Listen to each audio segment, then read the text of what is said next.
اب ہم سے دعا یہ کر سکتے ہیں کہ بس اس میں بات چیت کے مرحلے کے تحت سزائیں جو ہونی ہے گناہ کی، اس میں عمر قید تک بات ہو جائے، قید تک بات ہو جائے، پھانسی تک بات نہ ہو۔ ارشد شریف کا کیس بھی ابھی پینڈنگ ہے، اس کو مائنس نہ کریں۔ آپ جو عمران خان صاحب پہ فائرنگ ہوئی اس کو بھی مائنس نہ کریں۔ تو ابھی بہت کچھ ہونا ہے۔ اب صرف دعا یہ ہے کہ سزائے موت نہ ہو، عمر قید سزا ہو، یہ دعا ہو سکتی ہے۔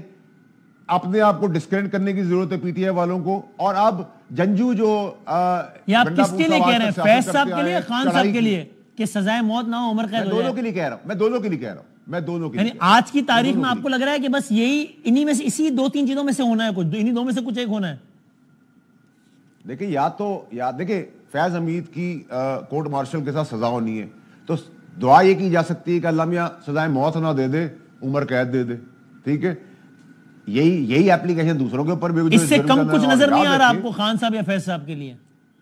یاد رکھیں پشاور کے اوپر سب سے پہلے تنصیبات تھی فوج کی جس میں احتجاج کیا تھا پی ٹی آئی نے، اور اس میں بھی کور کمانڈر پشاور فیض حمید صاحب تھے، تو گھر کا بھیدی تھا۔ فیض حمید صاحب کو بھرپور طور پہ استعمال کیا جا رہا تھا اپنے مفاد کے لیے، آرمی چیف بنانے کی کوشش کی جا رہی تھی، دھرنے، جلوس، قتل و غارت، مار دھاڑ، شہادت ارشد شریف کی، اس کی ٹائمنگز، اس کا جنازہ اٹھنا، اس کے اوپر تحریک چلنا، عمران خان پہ فائرنگ ہو جانا، یہ اس میں آپ سمجھتے ہیں کہ صرف فیض حمید اکیلا ہی کام کر رہا تھا؟ اور فیض حمید اتنا بڑا monster D G I S I ہونے کے بعد کیسے بنا؟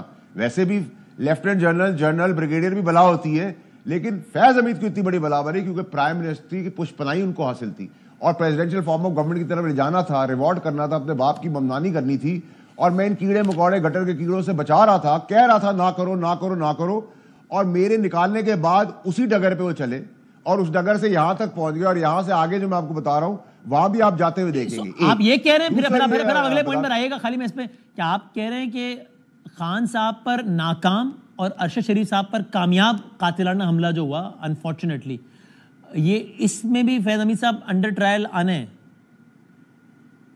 سر صرف فیض حمید نہیں آئے گا، دیگر بھی آئیں گے۔ کون؟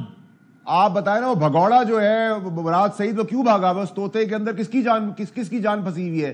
وہ بھگوڑا مفروض جو ہے حماد اظہر، وہ کیوں بھاگا ہوا ہے؟ چلیں بہت سارے اور بھگوڑے بھی ہیں، لیکن یہ دو بھگوڑے کیوں بھاگے ہوئے ہیں بزدل جو ہیں؟ اچھا تو سمجھے نا آپ بات کو۔ اچھا، تیسری چیز یہ کہ D G I S P R کا جب آئی ایس پی آر کی پریس ریلیز آتی ہے تو آپ تو عقل مند آدمی ہے، لیکن میرے یہاں نالائق آدمی 8 دفعہ پڑھتا ہے، کیونکہ D G I S P R بہت ہی سمارٹ آدمی جب پریس ریلیز ایشو کرتے ہیں تو ان کی ایک ورڈ کے اندر 3 4 پیغام چھپے ہوتے ہیں۔ اس پیغام کے اندر آج جب میں پڑھ رہا تھا 8ویں دفعہ تو مجھے کلیئرٹی تو مل رہی تھی کیا ہو رہا ہے، کیا پریس ریلیز ہے، لیکن اس کے ساتھ جو باریکی سے سیاستدان ریاست کو انوالو کرتے ہیں، فوج کے لیے وینم رکھتے ہیں، مجھے آپ کو اور ان کو بھی یہ پیغام ملا ہے کہ اب یہ نانسنس ایکسیپٹیبل نہیں ہوگی، اور اگر گنڈا پور صاحب آپ چڑھائی کے لیے آتے ہیں تو یہ اس طرف سے فائنل کال ہوگی۔ اور ابھی بھی اگر میرے ڈاٹس کو آپ کنیکٹ کریں، میری تجزیے کو 2 سال کے، تو آپ کو آج میری بات پہ یقین ہو جانا چاہیے کہ بی بی خان کی جان کیوں لینا چاہتی ہے خدا نہ خواستہ، کیونکہ ایونچولی پھندا بھی بیگم صاحبہ تک بھی جانا ہے۔ تو ہمیشہ اس خطے کے اندر بلکہ انٹرنیشنلی بھی کیا ہوا ہے، جو مدعا ہے اس کو فارغ کر دو تاکہ اپنے پہ بات نہ آئے۔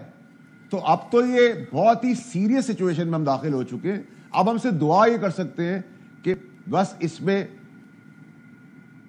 بات چیت کے مرحلے کے تحت سزائیں جو ہونی ہے گناہ کی، اس میں عمر قید تک بات ہو جائے، قید تک بات ہو جائے، پھانسی تک بات نہ ہو۔